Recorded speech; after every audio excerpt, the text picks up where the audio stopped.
boa noite para você, para quem estava esperando ou para quem apenas está aí do outro lado esperando para ver no que vai dar. Deu aqui no Sem Tabus, um programa para falar de sexualidade, relacionamento.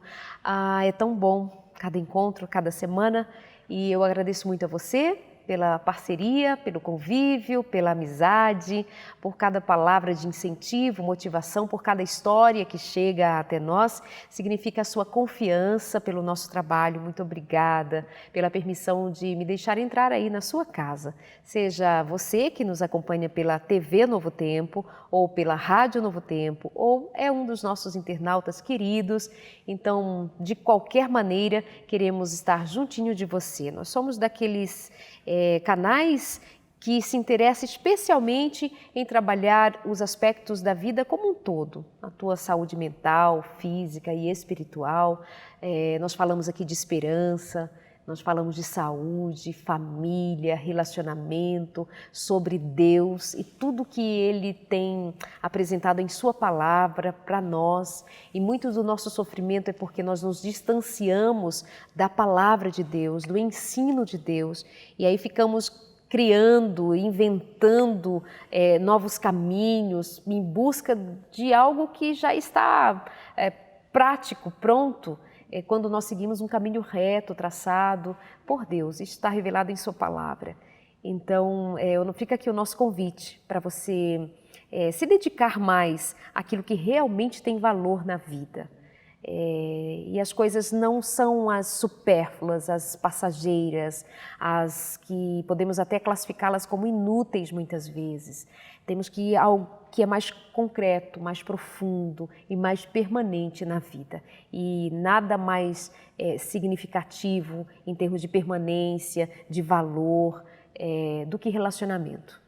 Então, fique muito à vontade aqui para a nossa conversa. Vamos começar conversando hoje a respeito da construção da sexualidade. E após esse primeiro momento, vamos falar sobre os mitos da sexualidade.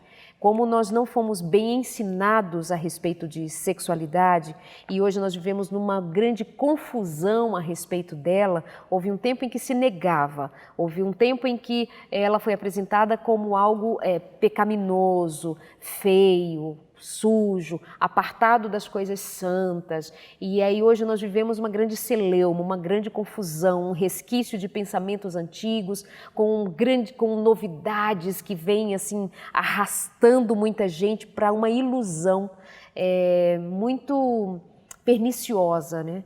E aí a proposta aqui é conversar com você a respeito da verdadeira sexualidade. Minha convidada é especialista em sexualidade e é uma das autoras do livro Conversa Íntima, mais uma vez aqui no Sem Tabus. Eliane Mello, tudo bom com você?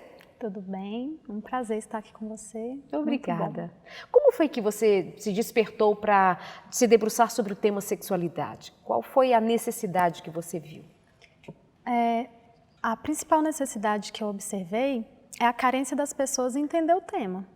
Então, elas julgam que a sexualidade é igual a sexo, e não é. A sexualidade ela é muito mais ampla, ela é maior, ela faz parte da personalidade de cada um, ela define nosso modo de agir com as pessoas, essa busca de amor, de intimidade, de contato, só acontece por causa da sexualidade. Então, uma coisa que me chamou a atenção desde o início foi a confusão que existia no termo. Daí a necessidade de pesquisar. Que interessante. É tão gostoso ouvir isso de uma profissional que diz a respeito de um tema em que a sua atenção foi voltada para uma necessidade. Não é simplesmente, eu acho que eu vou selecionar entre tantos temas para estudar, para me aperfeiçoar sobre. Mas o teu ponto de partida foi a necessidade. As pessoas não entendem a sexualidade como ela é. Ela vem carregada de mitos, inclusive. Vamos falar um pouquinho, então, de como se constrói a sexualidade? É interessante a gente pensar na construção da sexualidade, por quê?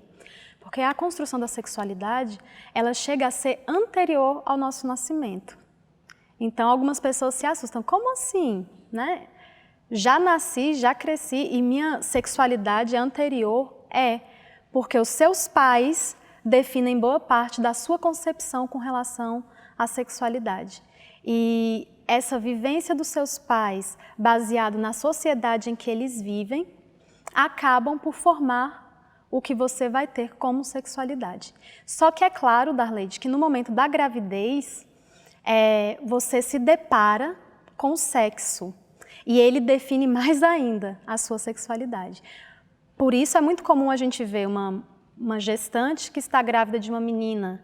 Ela vai procurar roupas na cor de rosa, vermelho, lilás, sempre coisinhas que vão remeter à feminilidade. E já quando é um menino, você pensa em azul, verde, amarelo, você pensa em futebol, em bola, em carrinhos. Isso é a construção da sexualidade também. São padrões que constroem o que se sabe sobre sexualidade, Sim, né? Porque a sexualidade, ela não é definida só pelo sexo, ela também é definida pelas questões de gênero, que é a forma como você se expressa como mulher e como homem em uma sociedade. Então, essa construção, ela é anterior ao seu nascimento. Na gravidez, ela tem um marco importante, que é o sexo do bebê. E quando você vai crescendo na infância, a sua mãe, em algum momento, vai se deparar, né, para construir mais ainda essa sexualidade. Então, geralmente é quando essa criança começa a ter certos comportamentos e ela escuta: isso não é coisa de menina, isso não é coisa de menino. E acaba que você vai aprendendo a forma correta de ser menino e a forma correta de ser menina. E uma coisa que me chama a atenção na infância é a questão das regiões do corpo. Né? É muito comum a gente observar uma mãe ensinando o filho o olho, a boquinha, o narizinho. Então, assim, raramente elas chegam lá embaixo, né? Para dar o nome dos órgãos genitais. E quando chegam, geralmente usam nomes que são nomes infantilizados, né? Então, a vulva vai virar borboletinha, florzinha, qualquer coisinha assim, inha, né? Geralmente. E o pênis também acaba tendo alguns apelidos, que eu acho que eu nem preciso citar, porque todo Já mundo são conhecidos, sabe, né? Então, essa construção, ela é importante no sentido da criança, ela conhecer os seus órgãos sexuais. E o nome é uma coisa imprescindível. Hoje em dia, às vezes você percebe que a pessoa tem dificuldade em falar o nome.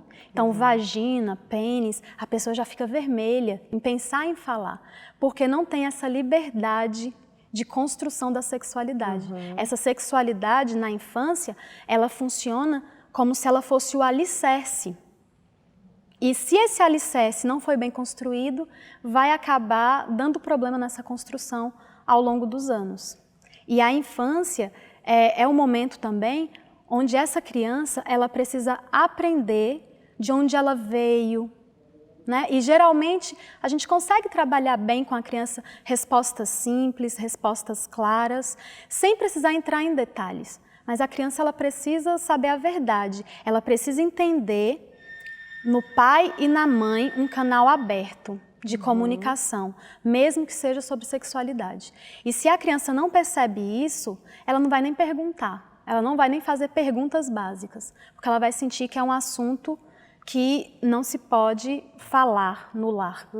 Então, essa construção, ela já começa a ter problemas, nesse caso, desde muito cedo. Entendi.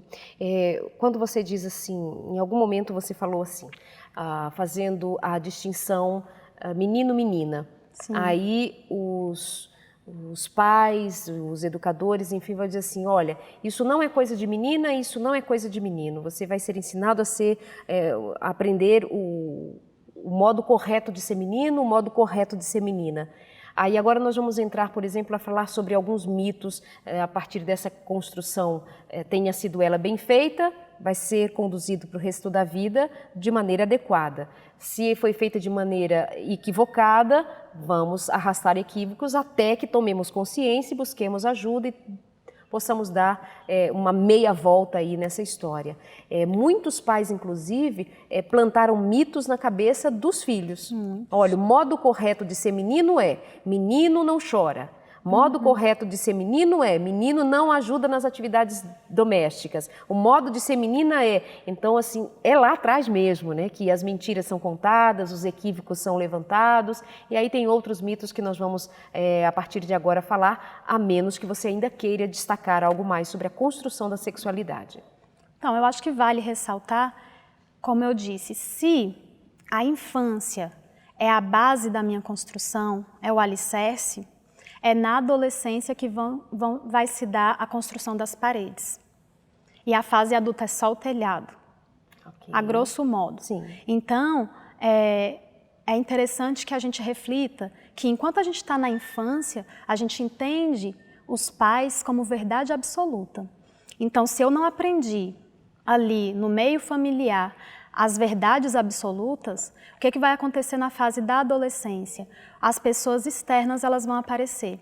Então vai chegar a televisão, vai chegar a escola, os professores, os amigos e vão falar outras verdades. Daí a importância de ter esse canal aberto de comunicação em casa. Então tá, vamos então abrir agora a questão dos mitos da sexualidade. Tem um aspecto aqui que me chamou a atenção no que vocês escreveram a respeito da reconstrução da sexualidade. Falamos agora da construção, vamos falar de mitos, mas reconstruindo a sexualidade, vou deixar para o último bloco porque eu acho que vai fechar bem a questão. A construção. E se ela foi mal feita? E se ela foi equivocada? Como é que se reconstrói? Vamos trazer aqui agora alguns dos mitos para comentarmos, para você entender alguns malefícios produzidos quando essa sexualidade não é bem construída, não é bem elaborada, não é bem entendida, e aí você vai ficar com o assunto mais claro ainda, a sua compreensão vai se expandir.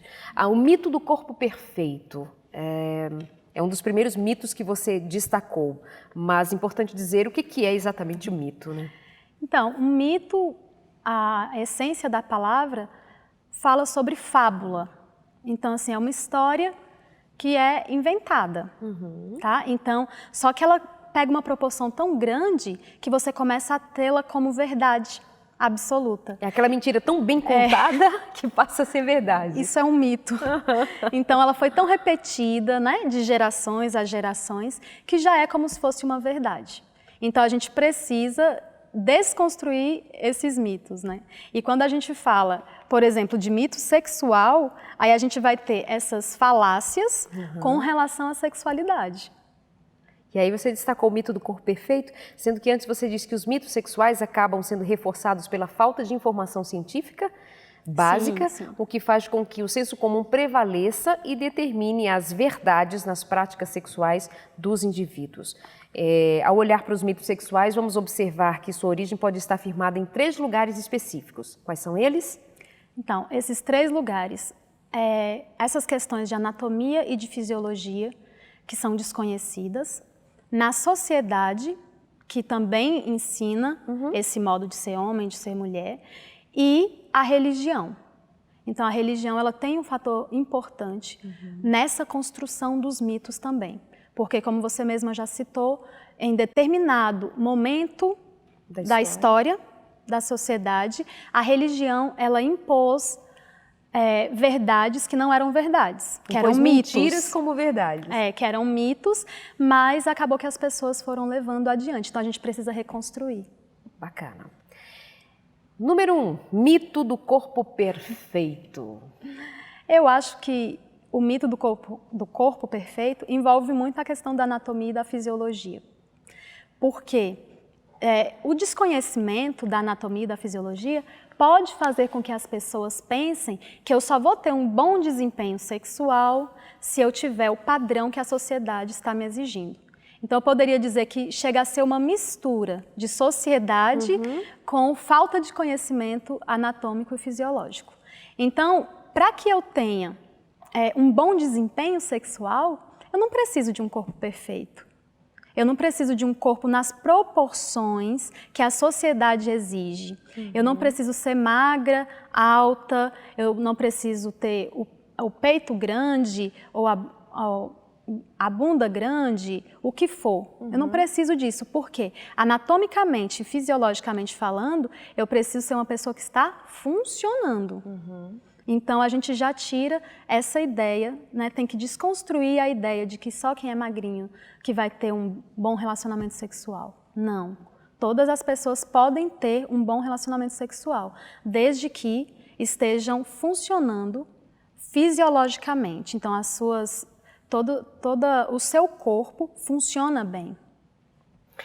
Nesse quesito corpo perfeito, o que você considerou anteriormente a respeito dos lugares onde se constroem mitos a respeito da sexualidade, você cita que ela se faz presente aqui referente a esse mito do corpo perfeito, por exemplo, a religião, porque muitas pessoas enxergam o corpo como algo culposo.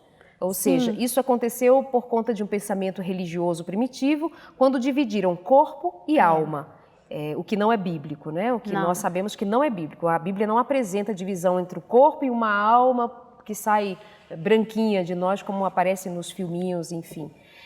Então, quando essa divisão foi feita, o corpo é pecado, a alma se purifica. Sim. Então, o que eu faço no corpo é pecado. Se sexo está no corpo, se o desejo está no corpo, é pecado. Então, isso, o quanto eu não fizer, melhor para a minha alma que se purifica. Sim. Equívoco, mito. Muito. Põe mito nisso. Destruidor. Então, o que acontece? Você percebe que a gente vê os três aspectos? Sociedade me impondo um corpo perfeito. Mas eu tenho a religião que em determinado momento fez uma dicotomia. Então ela dividiu o corpo da alma, que não é bíblico. Mas eu também tenho a construção anatômica e fisiológica, a falta desse conhecimento. E acaba que vão desembocar na construção desse mito, que o corpo perfeito ele vai funcionar melhor, você vai poder ter um relacionamento sexual melhor. Só isso não é se verdade. esse corpo for perfeito, né? Como os gregos trabalhavam a perfeição do corpo, aquela ideia no corpo. Apesar de que a Bíblia ela apresenta o conceito de que nós temos um corpo integral, né? Tudo acontece em nós. Apresenta um ser integral único, com um sopro de vida dado por Deus, que é a origem, né, que está em Deus. Então, a sexualidade no meu corpo, pensamentos, sentimentos, emoções, desejos, incluindo o sentido de cultuar a um Deus, tudo isso está no meu corpo. Portanto, o que está em mim, as minhas práticas, devem ser de acordo com essa crença. Então, o sexo, ele é santo, justifica-se que Deus o criou, portanto, a prática dele não é alguma coisa que traz prejuízo para este corpo, se ele é feito segundo esse plano perfeito de Deus, do prazer e do bem-estar humano. Entende? Rapidinho, já voltamos? Você espera por nós e nós esperamos por você. Até já.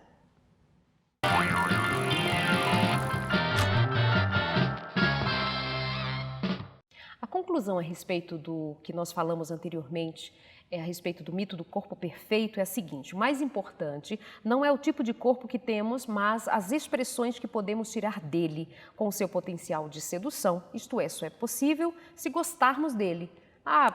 Gordinho, mas eu gosto, magrinho eu gosto, baixinho, mas eu gosto, eu me sinto bem. Então, essa expressão da sexualidade com o corpo que você tem, na medida que você tem. Essa é a conclusão do seu esquema de ideia a respeito dos mitos da sexualidade. A minha convidada, a nossa convidada, Eliane Melo, escritora, especialista em sexualidade, e essa questão dos mitos da sexualidade vai responder a muita coisa de muita gente aí do outro lado. Um segundo mito que você destaca é o mito da diferença de prazer entre homens e mulheres. Novamente, nesse mito, a gente vai ter os três contextos. Então, a religião, mais uma vez, influenciando essa ideia de que o homem ele tem um impulso maior sexual, enquanto que a mulher ela deve ser o meio usado para frear o impulso sexual do homem. Então, uma vez que eu tenho um corpo que é pecaminoso, eu preciso evitar o relacionamento sexual. E quando eu tento fazer isso, eu preciso de uma pessoa para me ajudar. E esse ser é a mulher. Então, a mulher ela se torna, nesse contexto, a pessoa que equilibra, que freia o homem que tem um instinto maior sexual. E a sociedade, ela acaba por confirmar isso. Então, ela acaba falando, o homem pensa mais em sexo, o homem gosta mais de sexo, a mulher não gosta tanto de sexo. E o equívoco, além da sociedade, com relação à anatomia e fisiologia. Porque quando a gente estuda fisiologicamente, nós vamos ver que temos o pênis e temos a vagina, que são órgãos homólogos. Então, até a 7ª semana, lá na barriga da sua mãe, você era exatamente igual. A partir da 7ª semana, você vai se definir externamente. E existe uma concordância entre os dois órgãos. Então, a sensibilidade existe nos dois órgãos. Tudo vai acontecer nos dois órgãos, com uma pequena diferença. A mulher, ela vai ter muito mais terminações nervosas do que o homem. Então, o que o homem tem na glândula do pênis de terminações nervosas, a mulher vai ter o dobro disso. Mas isso vai conferir para a mulher orgasmos múltiplos, inclusive. Mas o que o mito diz? Que o homem, ele vai ter mais apetite sexual, ele vai ter mais desejo sexual. E na fisiologia realmente não vai acontecer assim. Na verdade, os dois vão ter prazer. Mas a mulher com orgasmos pode chegar até orgasmos múltiplos e o homem não. Ele vai ter um orgasmo por vez. E para a gente entender esse mito, a gente também precisa compreender aquelas fasezinhas do relacionamento sexual, que são exatamente iguais, tanto para o homem quanto para a mulher. Então, desejo, excitação, orgasmo e resolução, os dois vão passar, com algumas peculiaridades, mas que não atrapalha em nada no exercício da sexualidade plena. Ok. Então, deixa eu ver se eu entendi. O mito da diferença de prazer entre homens e mulheres. Homens e mulheres, a verdade é que eles têm os mesmos prazeres. O mesmo potencial de prazer. De ter prazer. Entendi. Tá? Agora, não é que um tem mais prazer, outro menos prazer. É nisso que está o erro. De que o homem tem mais prazer porque ele tem mais vontade, porque ele quer mais. E a mulher tem menos prazer, ela é que freia, ela é que põe... Então, assim, não, os dois têm a mesma necessidade sexual e o mesmo potencial de prazer sexual. Sim, mas você entende que se eu tenho essa construção de que eu sou responsável por frear, o desejo ele vai aparecer na minha cabeça, a primeira coisa que eu vou fazer é, deixa eu lutar contra ele. Não deixa esse desejo aparecer, porque é pecado. A menina ela é ensinada a ser uma boa menina. E às vezes a gente entende na idade adulta que ser uma boa menina é evitar o sexo. Né? Então, olha como isso é prejudicial. Uma coisa que é construída lá na minha infância, uma boa menina senta de perninha fechadinha. Boas meninas não podem mostrar a calcinha. Você vai entendendo que o seu órgão sexual, ele é sujo, ele é feio. Tem a ver com a sua conduta moral, no que diz respeito assim, você é boa se não fizer sexo. Né? Isso inclusive, é afirmado na adolescência. Né? Então, na adolescência, as pessoas deveriam entender, eu devo me manter puro por uma questão de crença em Deus, em saber que Ele está guardando o melhor para mim, e não por esse peso. Que não é o tempo, não é a hora, não tem maturidade para tal, não é nem o físico está todo, físico e emocionalmente não está todo pronto para a relação sexual, mas a gente prefere colocar mais basicamente, não faz porque Deus não gosta. Não faz porque Deus castiga. É mais fácil, né? Mas realmente existe um estudo da psicologia que diz que apesar do corpo ficar pronto na fase da adolescência, mentalmente esse corpo não está preparado. Então, ele só vai ficar preparado a partir de 19 anos. Muito bem. Por isso que a gente sempre está trazendo aqui a questão de que casamento é um lugar pronto para a atividade sexual, imaginando-se que você já vai ter uma idade mais adequada para um compromisso, para afirmar, porque sexo é um compromisso, não é simplesmente fazer por fazer e alcançar o prazer, tá? Já fizemos e faremos ainda outros programas a respeito desse tema, porque justamente há que sempre se entender essa dinâmica do que tem a ver o sexo com a minha vida, o meu bem-estar em todas as áreas e momentos da vida. Podemos passar para o próximo? Podemos. Então, ok. Mito do significado do orgasmo, do prazer e da performance individual. Esse mito, ele é uma construção bem equivocada das fases do relacionamento sexual. O que a gente percebe? A sociedade, ela coloca muito peso na questão do orgasmo, do número de vezes que você se relaciona sexualmente e a sua performance sexual. Então, para eu ser bom de cama, eu preciso dar pirueta, fazer as mais variadas coisas. E, na verdade, é um equívoco. Então, a gente precisa entender que todas as fases, elas precisam ser vivenciadas com intensidade, para a gente ter um resultado final muito agradável.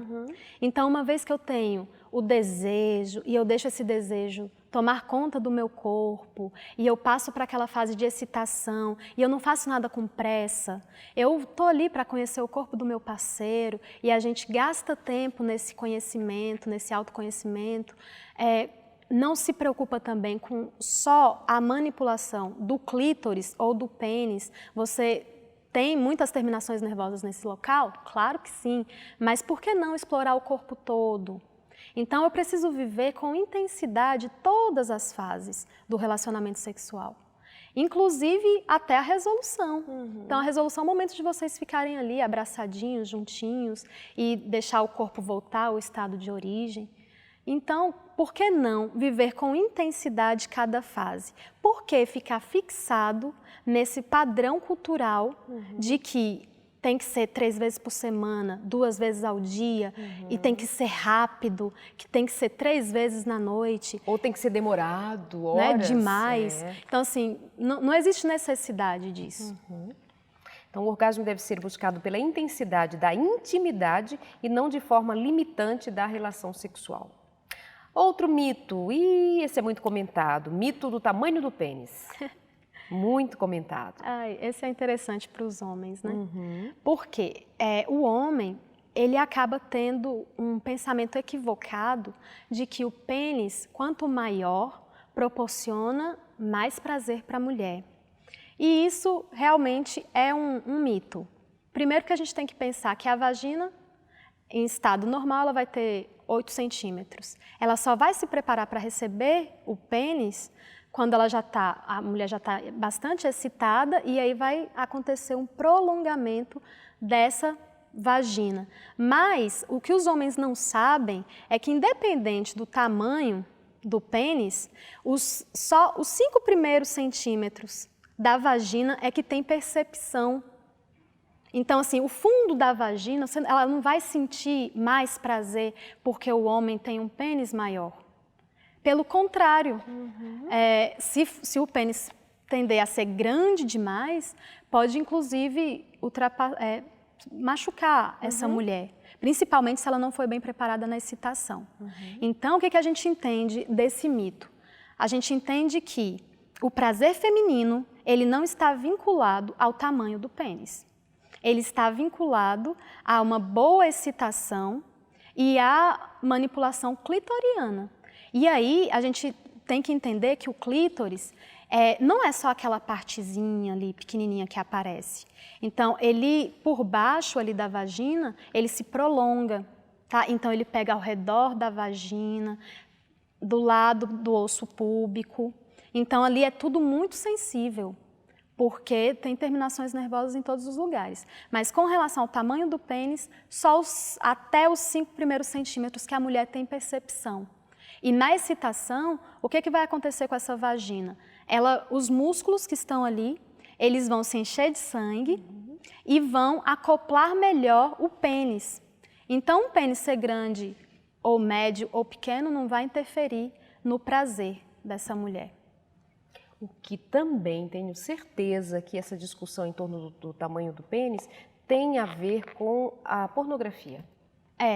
Inclusive, Darleide, os filmes pornográficos, eles sempre mostram cenas de pênis que são enormes.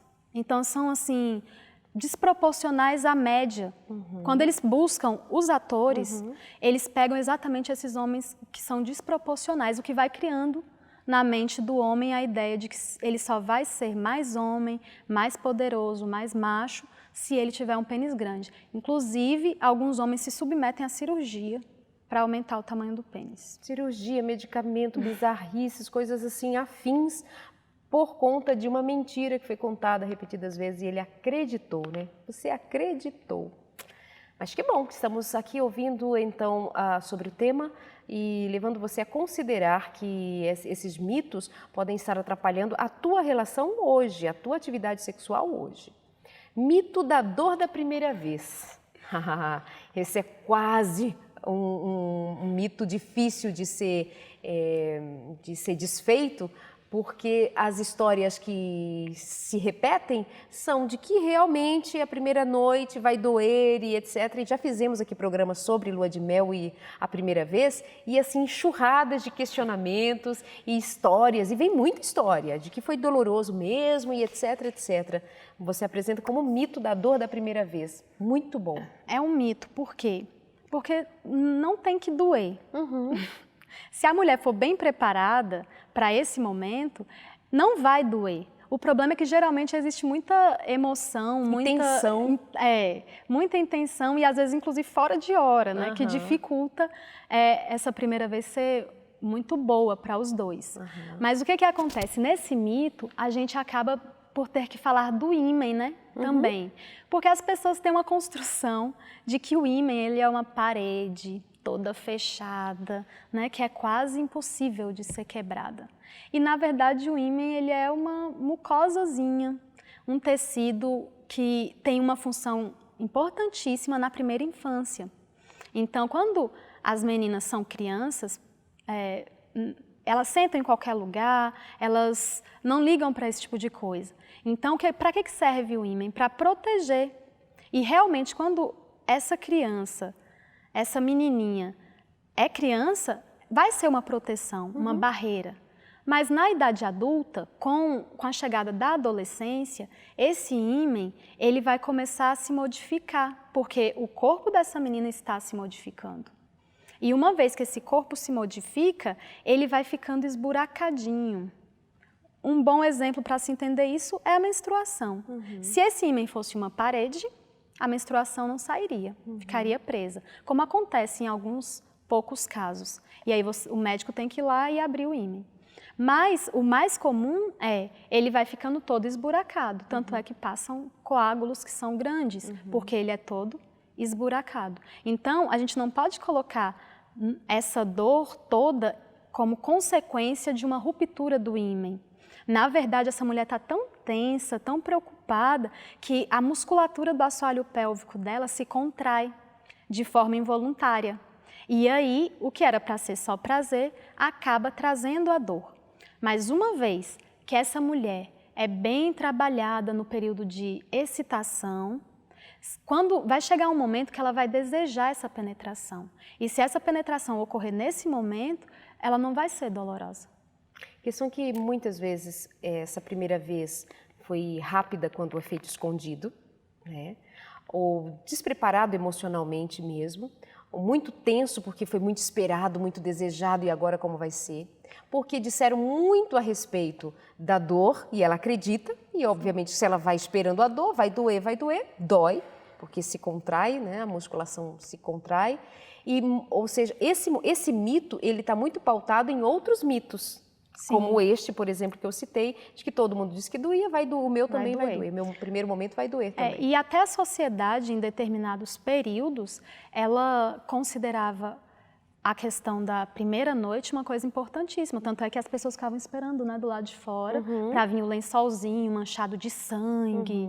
E vários livros trazem, inclusive, a brincadeira, assim, provavelmente uma galinha tinha sido morta naquele dia, porque a quantidade de sangue que se mostrava naquele lençol não podia ser só de uma ruptura de ímen, né? Então, equívocos da construção da sexualidade no decorrer da sociedade. Ainda temos outros para falar sobre o pontinho chamado clitóris. Tem o mito do clitóris? Tem o mito das mulheres também podem ejacular? Podem? A existência do tal do ponto G, isso é mito ou é verdade? O sexo tem muitos segredinhos, assim, né? Vamos para o intervalo, aí a gente volta. Deixa eu dar uma dica para você da revista Fique Leve. Muitas vezes eu tenho lembrado para você que nós temos um material que é um presente nosso para você. Então, pede a revista Fique Leve, manda um e-mail para a gente, semtabus@novotempo.com, diz eu quero a revista Fique Leve, já manda o teu endereço e a gente encaminha para você. E de outra maneira, você pode fazer isso eletronicamente, o pedido pode ser feito eletronicamente no nosso site novotempo.com/semtabus, clicando sobre o banner que tem a revista Fique Leve. É um material feito com muito carinho, um bom material sobre saúde física, mental e espiritual, princípios básicos para você viver feliz, saudável, satisfeito com tudo que vem à sua mão para fazer, viver, se relacionar, brincar, ser feliz, trabalhar, se curar, né? Curar-se das doenças, curar-se dos medos, curar-se das aflições, cura. Então, essa é uma revista que fala a respeito de cura, os princípios básicos para viver feliz. Já voltamos, vou voltar rapidinho para a gente continuar aqui com a nossa conversa com a Eliane Mello, ainda falando sobre a construção, vamos falar sobre a reconstrução da sexualidade, quando terminarmos de falar a respeito dos mitos sexuais. Até já!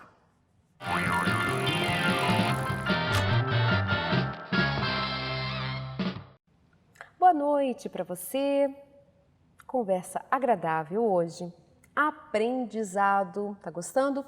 Então deixa o seu recadinho pra gente. Sem Tabus é a nossa página, semtabus.nt é a nossa página no Facebook, tá bom? Compartilhe com a gente das suas ideias, o que você diz a respeito do tema e de outras questões também. Converse aqui com a gente, temos muito interesse em saber.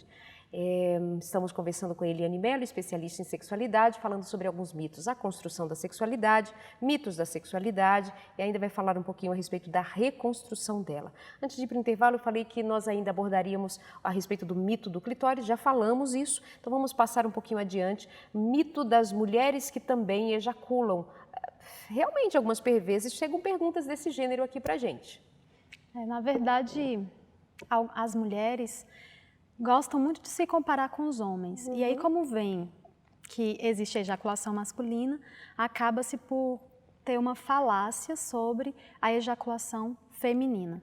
Na verdade, o que acontece é que a mulher ela tem uma lubrificação, que a depender da fase do ciclo que ela tiver, do ciclo menstrual, essa lubrificação ela pode ser aumentada ou não. Então, digamos, na fase da ovulação, essa mulher ela vai estar mais propensa ao sexo. É bem provável que ela esteja mais úmida, mas isso não pode ser considerado uma ejaculação.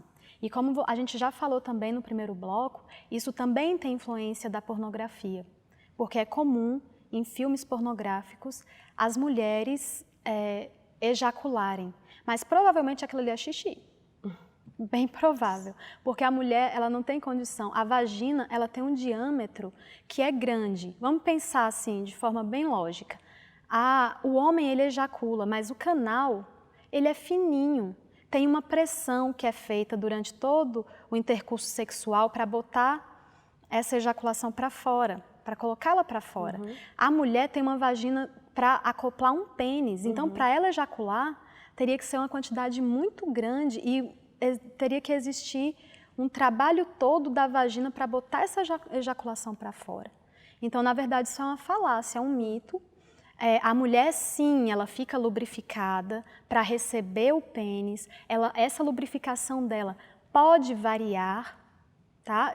A depender do momento que ela está no ciclo dela, mas uma ejaculação como a do homem, não. Ela tem uma lubrificação. Entendi.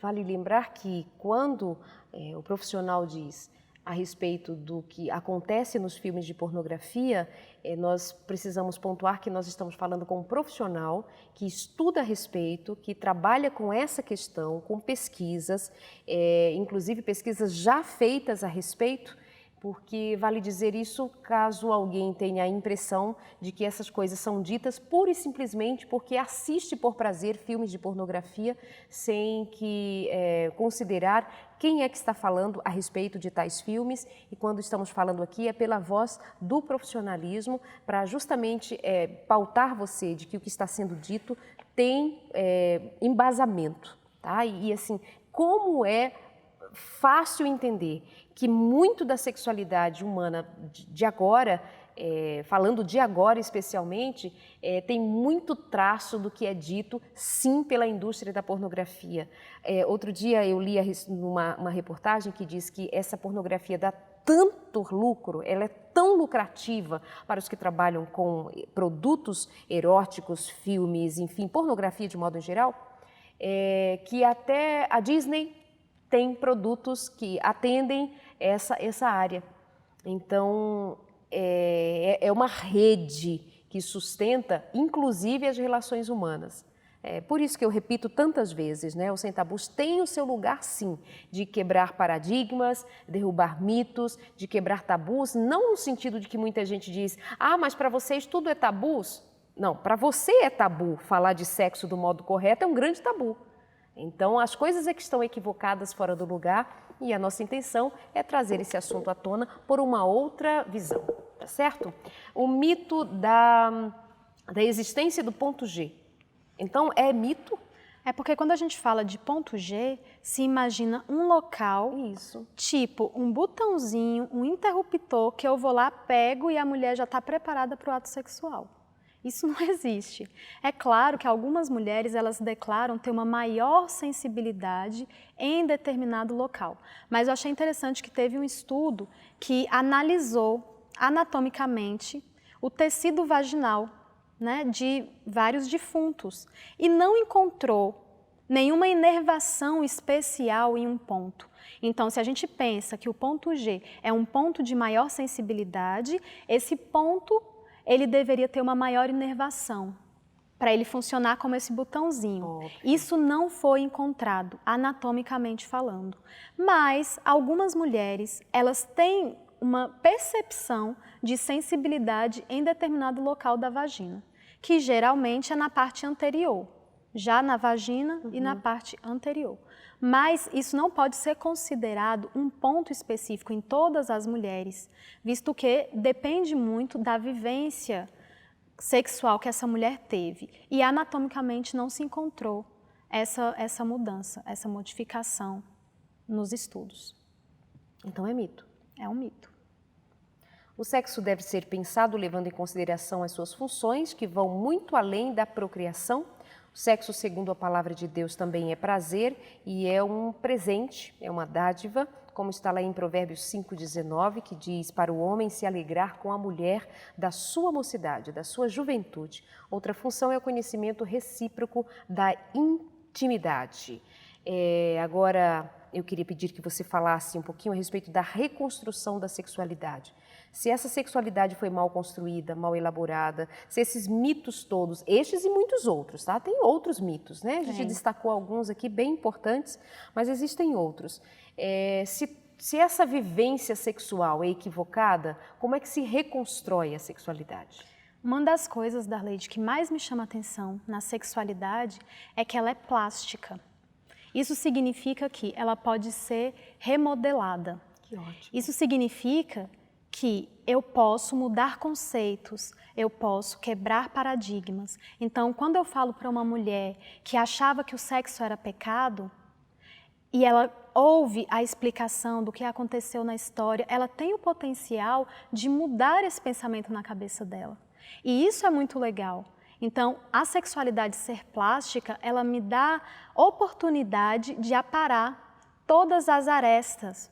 E ela me dá a oportunidade de reconstruir o que foi mal construído ou de reformar o que foi mal construído. Então, se eu fui, digamos que uma criança teve uma sexualidade construída de forma equivocada no início da sua vida, ela tem o potencial de aprender da forma correta, ela tem o potencial de entender que a vagina dela foi criada com propósito, que ela não é feia, que ela não é suja, que ela tem um cheiro próprio, um formato próprio, e desconstruir essa visão de que sexo é pecado, de que sexo é errado, de que eu não posso me ver nua. Então a gente vai desconstruindo tudo para reconstruir, para aparar todos os erros dessa criação. Mas para isso é claro que eu preciso me colocar na situação de aprendiz novamente. E aí vale ressaltar também que a sexualidade, ela está em todas as pessoas. Independente dessa pessoa ter um relacionamento sexual ou não, ela tem a sexualidade dela. Então, pessoas que não se relacionam sexualmente, crianças, adolescentes, todos são seres sexuais. Daí a importância da gente trabalhar o tema sempre. Isso é importante realmente ressaltar. É que sexo é uma coisa, sexualidade é outra, é um conjunto, né? E apesar de que o sexo está dentro da sexualidade, mas ela é muito mais ampla. A respeito da reconstrução da sexualidade, você conta uma história aqui no livro a respeito de como é possível entender essa reconstrução e mudar paradigmas e, enfim, tomar um novo rumo para a própria história. Essa história, ela fala o seguinte, que Beatriz, ela era uma jovem religiosa e ela sempre foi acostumada a se comportar muito bem. Então, ela sempre sentava de perninha fechada, ela não chamava a vulva pelo nome correto, então ela chamava carinhosamente de florzinha. E ela percebeu que no lar dela não existia liberdade para se falar de sexualidade. Então, esse nunca foi um assunto em pauta, naturalmente, no seu lar. E quando ela começou a crescer e chegou na adolescência, ela começou a receber informações externas. E em um determinado momento ela conta que uma professora de geografia, na adolescência dela, parou a aula e resolveu falar sobre sexualidade. E aquela professora foi fundamental porque ensinou várias coisas que ela nunca ouviria em casa. E essa construção da sexualidade dela teve um marco na chegada da menstruação, que é uma coisa que acontece com todas as jovens e acaba que pode acontecer dela ficar feliz por esse evento ou então dela ficar extremamente constrangida e esconder o fato. E com essa pessoa aconteceu exatamente assim. Então ela escondeu por 3 meses da mãe que ela estava menstruada, pela dificuldade de falar sobre esse assunto com a mãe. Só que ao chegar na fase já da juventude, ela começou a namorar, conhecer um rapaz e ela percebeu a importância da reconstrução dessa sexualidade. Casou e ela percebeu que tinham vários mitos da sexualidade, o que atrapalhava no relacionamento sexual com ela. Então ela deu a oportunidade de se reconstruir. Buscou a ajuda do pastor da igreja, esse pastor orientou corretamente o casal e eles começaram a entender a sexualidade como um presente de Deus e não como uma restrição, um pecado. E essa história ela demonstra que você, em qualquer fase da sua vida, você tem essa oportunidade, que basta você querer aprender, querer reconstruir, dar espaço na sua mente para novos conceitos, entender que algumas coisas que você carrega consigo mesmo são mentiras que foram contadas e recontadas e ter a oportunidade de se encontrar com a verdade e aceitar essa verdade como um ideal. E é exatamente o que Deus sonha para a gente. E quando a gente fala sobre a Bíblia, a gente tem um exemplo que eu acho bem interessante, que é o de Isaac e Rebeca. Então, é um casal que demonstra que teve uma construção da sexualidade muito sadia. E, inclusive, tem um episódio onde eles já estão casados, que ele começa a acariciar sua esposa e o rei entende que eles dois são casados pelo nível de carícia. Então, na verdade, o casamento ele serve exatamente para esse aprofundamento da sexualidade, para que eu vivencie a sexualidade com essa ideia do sexo integrado. E Deus quer que a gente seja feliz na relação sexual, feliz no casamento, como psicologicamente, se dando bem, se entendendo, se compreendendo, sendo um complemento um para o outro. E não só o sexo, e não só o relacional. Tem que ser as duas coisas integradas. Muito bom. Aprendemos que sexo e sexualidade são coisas diferentes, porém interligadas. Por exemplo, nós falamos que a construção da sexualidade se dá desde mesmo antes de nascer, né?